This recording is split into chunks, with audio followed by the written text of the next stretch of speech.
Welcome on board Sail La Vie. We'd like to give a big shout out to our sponsors for this video, West Marine, Shaka Kai, and Costa Sunglasses. Let's see what's out there. Here's some highlights from our last two Panama episodes. If you haven't watched them, check them out. As per usual, there's lots of diving and fishing with Pesca Panama, but now it's time to prep for crossing the Pacific Ocean. It was everything but smooth sailing, and we're excited to share the adventure with you. Let's go. Just finished provisioning. We think we know everything, and now we're gonna pull anchor, head out to a remote island because we had a great time in the river. It served its purpose, but we're overbeating the river. They're gonna organize. Jenna and Laurent are on organization. Steb and Cole did an incredible job, and we're about to pull some anchors. Let's do this. Raise an anchor. Ready? I take a little bit of throttle. Let the journey begin, huh? We wanted to go overboard with provisioning because we didn't know how long we would be at sea. Anything can happen out there, and when you arrive in French Polynesia, everything's very expensive and you're going to be very remote with limited supplies. We provisioned, we got everything put away, and now we just pulled up to one of our favorite spots that we found so far. It's a little beach bar for Panama Fishing Lodge, and we're gonna introduce Steb, Laurent, and Jenna to our favorite little beach bar, and the pups are stoked. I can't tell if Finn's excited. You can't tell he's excited, Finn? Okay. On your mark, get set, go Finn!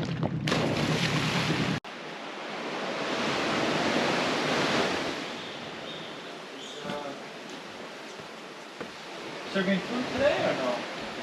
Sí.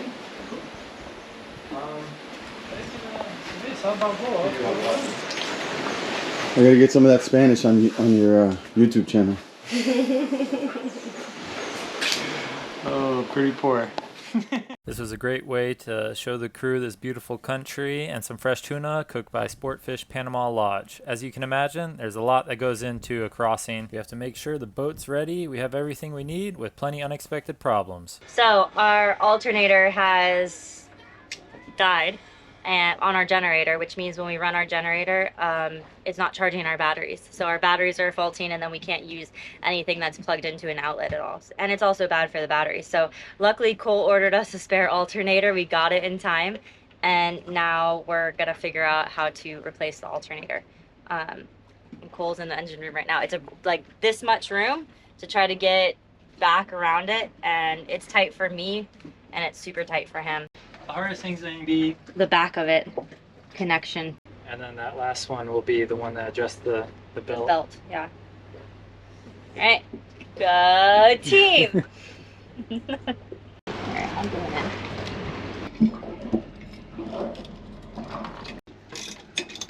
Is it going in? Yep. I hope this works. It'll be totally worth it if it does.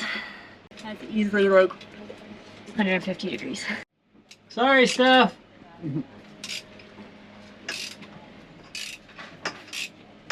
You thought you were done. What needs to be on the other side of the bar? This needs to go on that side. It won't fit on that side. It has to. It hurts. I'm gonna have burns on me. Not the whole thing, something electrical.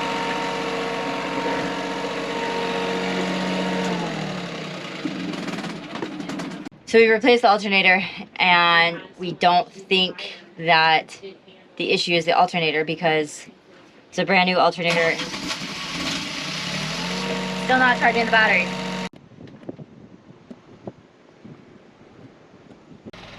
Phone a friend.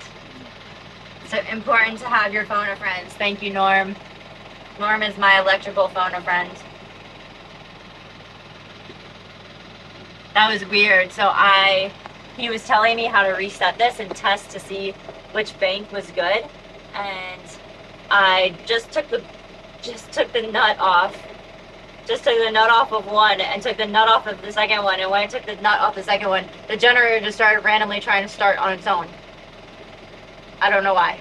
Doesn't make sense. He doesn't know why. Could be. This could be all stuck up. I did it a while ago when I replaced this battery because I couldn't figure out what the f this was. I thought it was So you connected that to the master volt? I had this connected to the switchboard. Yeah, I know. I was explaining that to Norm yesterday, and he had no idea why that would have been connected where it was. Okay, so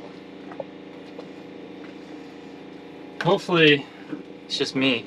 That would be great.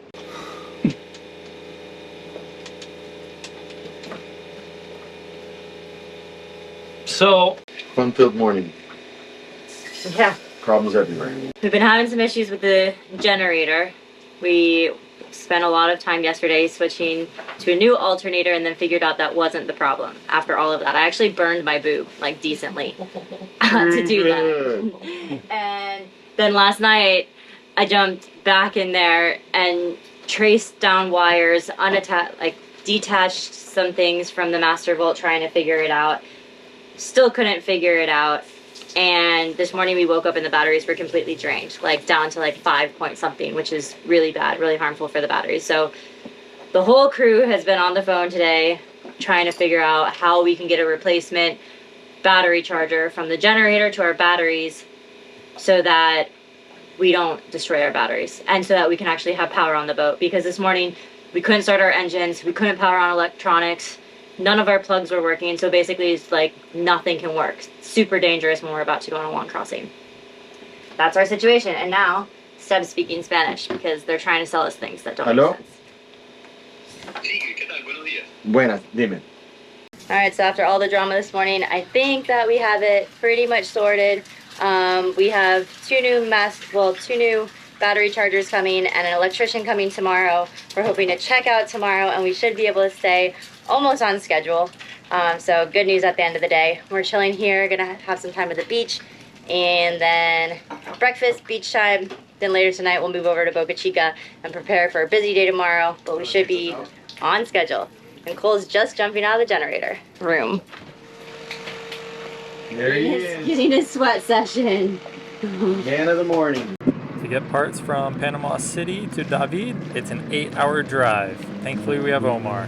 He's bringing our new battery charger and a few imported packages. Alright, who are we meeting? Omar!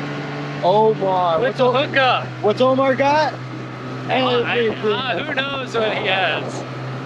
Thanks, West Marine. We got like a gift. We got 3 packages. We don't know what's in it. We ordered some things, but we forgot. Let's go. Finn's ready. Finn's ready. At this point, we're really feeling the time crunch of checking out, getting everything and everything working, and the weather window. We got our packages, Ziki! We got our packages! Are you wagging your tail? The fun part is they're empty. We want to be completely filled up, so Laurent, Steb, and I headed to the marina. But these marinas are a little bit different because the tide can differentiate 20 feet. So it's quite the hike up and quite the hike down with big jerry cans. It's nice to have a helping hand with Steb and Laurent. They are true team players. On the way down, these blue jerry cans are weigh over 100 pounds. 2 dogs are swimming. We're really happy Finn's not seeing this. He hasn't gotten to the beach too much because of the crocodiles in Panama. In the Gulf of Chiriquí, this is actually the easiest place to fill up. It's really cool to see how a local, nice marina is run here in Panama. They'll use that tractor in the back to back these boats down the long boat ramp. Steb is one of our dear friends who started out as a guest on Sail La Vie and has quickly become family. He is one of our friends that we can depend on to say yes in any situation. We love you, Steb. And the next crew member is Laurent. I met Laurent over 3 years ago in the Bahamas, and he is an extremely talented photographer, both above water and underwater. Laurent ended up living on board Sail La Vie with me for over a year as we explored the Bahamas. Now Laurent is part of the Team Sail La Vie family, and we are so stoked to have him back on board for this adventure. This is nice. Normally I'm the one on the cart. What you got there? Got some goodies? Yeah, they didn't have exact change, so $2 in avocados. We'll take it.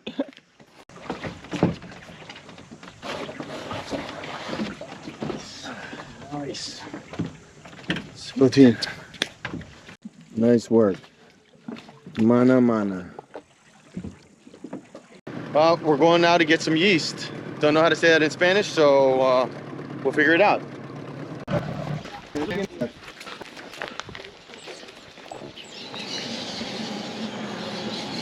Hola, ¿cómo estás? Necesito ayuda. Yo no sé cómo decir yeast.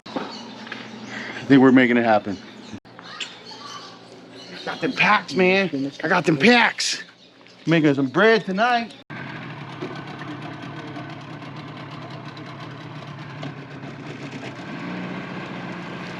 It's always a great feeling having the boat full of diesel. Yeah. Projects. And today's arts and crafts are Impellers. impellers. After swapping out impellers on the generator, the girls went to go pick up the electricians, Victor and his son Victor. I'm currently in the engine room, taking out the old master charger and swapping it for the Victron charger in hopes to save some time for these guys so they can get to work ASAP. So we figured out that our power charger went bad, so our generator wasn't charging our batteries at all, which is a problem at night because there's no sun and most of the time no wind. So that's the issue we were having. So we spent the entire day yesterday calling around trying to find a Victron charger. Found not only one but two. Also found an awesome guy named Victor who came highly recommended from some friends. So it's Victor and his son Victor, and they're here today installing our new Victron charger. And we got a Victron charger backup, so we're feeling really good. They're also going to help us with our display to help us understand what state our batteries actually are in and what's reading what, and kind of help us with a little bit of the spaghetti going on. Busy day, productive day, we're stoked. I feel much more confident about the electrical systems. It has forced us to learn. Yeah. Meanwhile, in the galley, we have Chef and sous chef. And I don't know who is who. We don't either. Whom is who? The boat is loaded and we're ready to go. We have food, we have fuel, we have water, we officially cleared customs and checked out of Panama, and now we're headed to the southernmost islands to wait for the right weather window to send it to Galapagos. We take safety very seriously, so we took an opportunity to go through all of our safety equipment, assign responsibilities in case of emergency, and make sure that we were prepped and ready to go in a worst case scenario. Now it's time to assign shifts. On your mark, get set, go.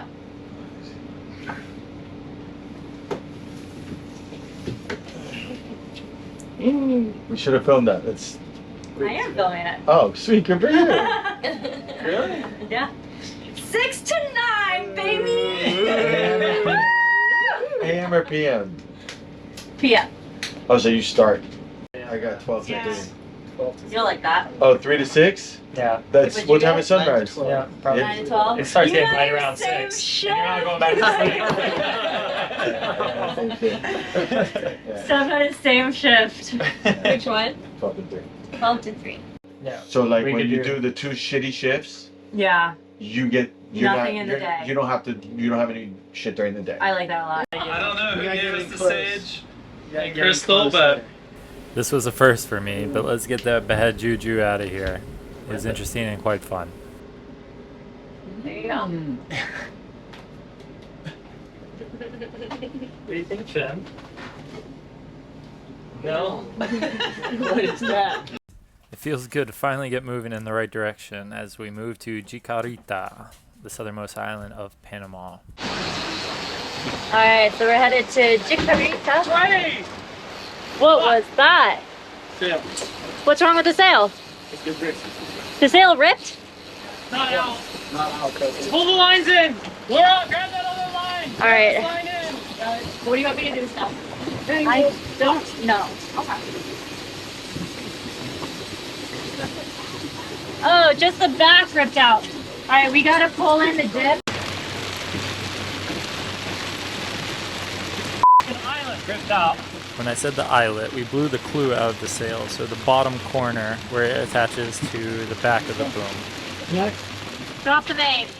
This is a great time to introduce my friend Jenna. I met Jenna a couple of years ago when she jumped on a last-minute trip to sail with me to Dominican Republic.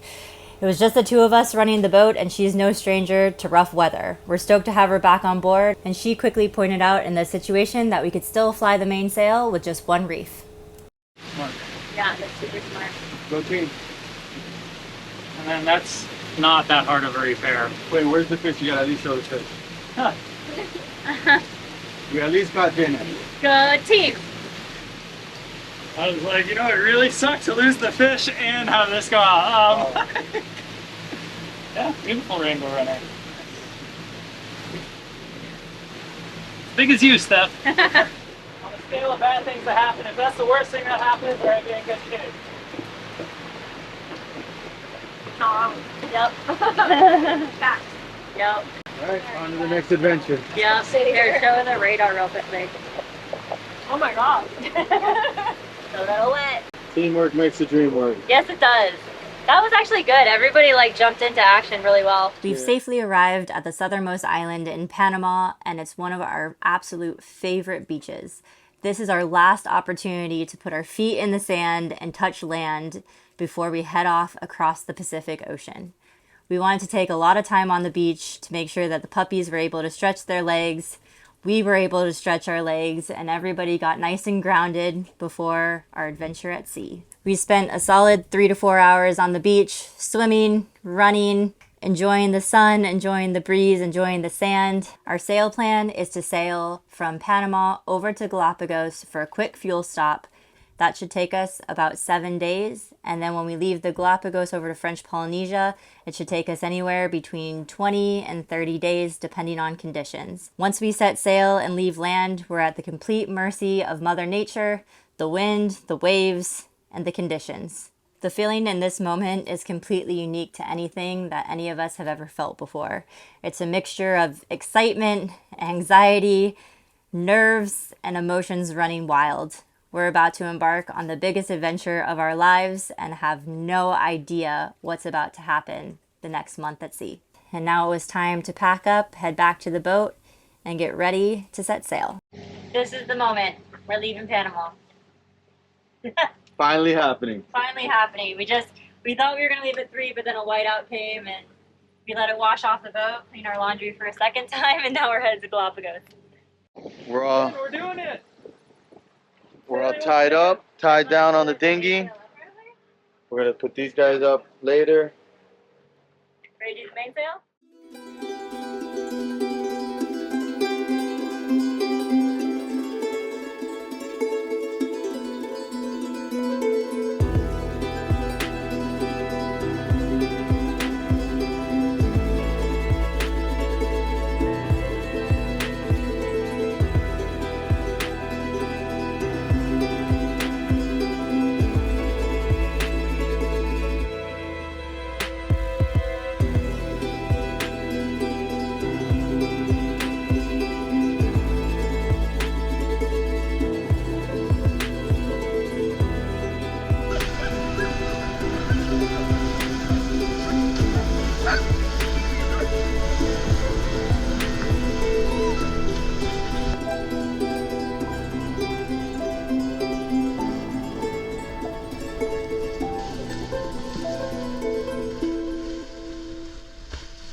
Steb, you want to finish this bite?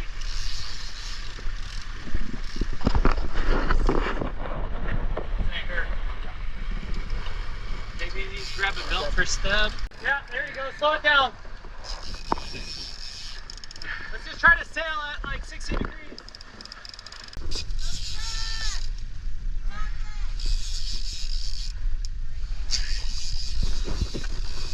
Port engine forward. Give me some throttle, please. That's good.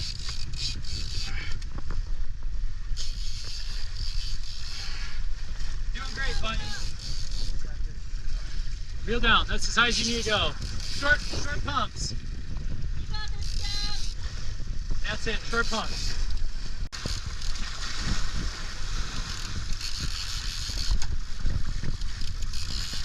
He's black. That's a good color. Yeah, it's him.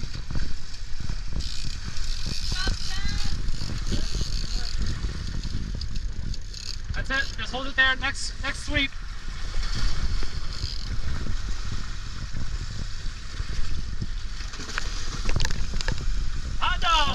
If you don't like blood, this is probably not the part of the episode that you're going to want to watch. Although bleeding might seem a little bit barbaric, it's a humane way to dispatch the fish and preserve the meat for best eating quality. Yeah, I do have a line. Nice 30 pounder. If you pop that hook out, we can throw it right back out. While I was a professional fishing guide in my hometown of Key West, Florida, I found this technique of taking the head off makes filleting tuna much easier, as the second fillet will be nice and flat and not rolling around, especially on the moving boat. It will also remove the entrails, and you won't have to worry about contaminating the meat with the stomach contents. Your biggest tuna. Take a bite. Really? Yeah. Your first Pacific yellowfin. This is a common tradition. When you catch your first tuna, you have to eat the heart. It's full of nutrition, so no one was shy.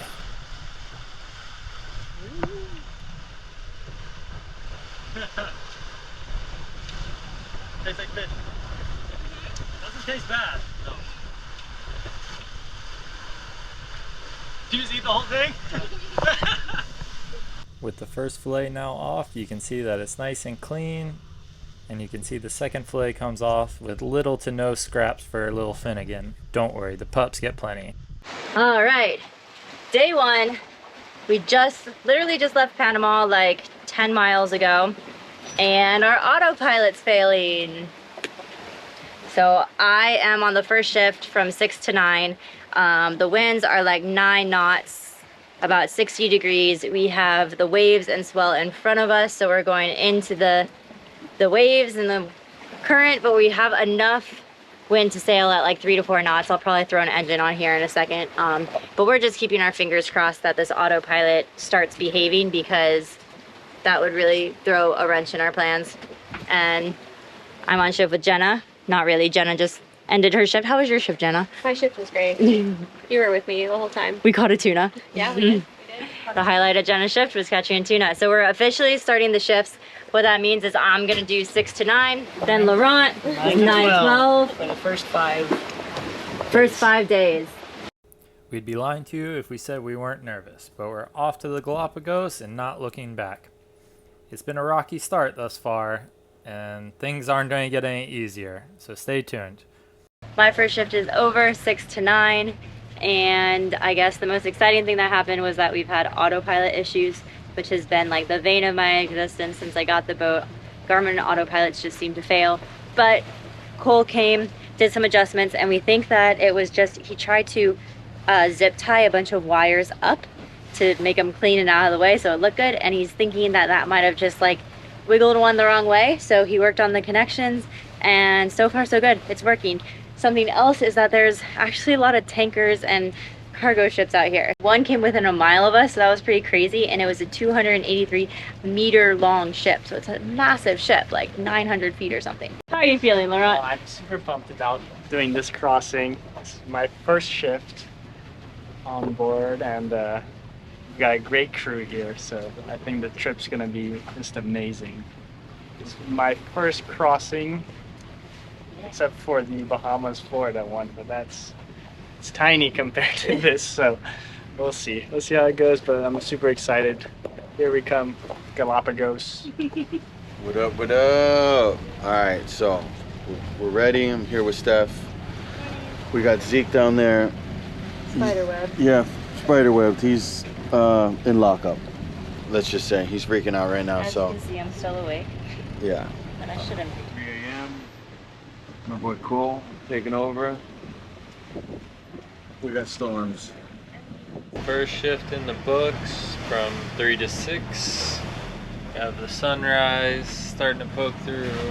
I got about an hour of sleep last night. Just a lot going on. We had been up all night with the alarms going off with our autopilot, trying to make adjustments and staying on course. We thought about staying in Central America for a year, but here we are crossing. Hopefully we didn't rush it. As you can see, we didn't have the smoothest start to this adventure, and that theme carries on for the remainder of the trip. It's too rough to cook. We're running out of water to do dishes with, so we're doing dishes off the back with salt water. Oh shit. What can we do? What are our options here? Right, our starboard rudder arm just broke completely.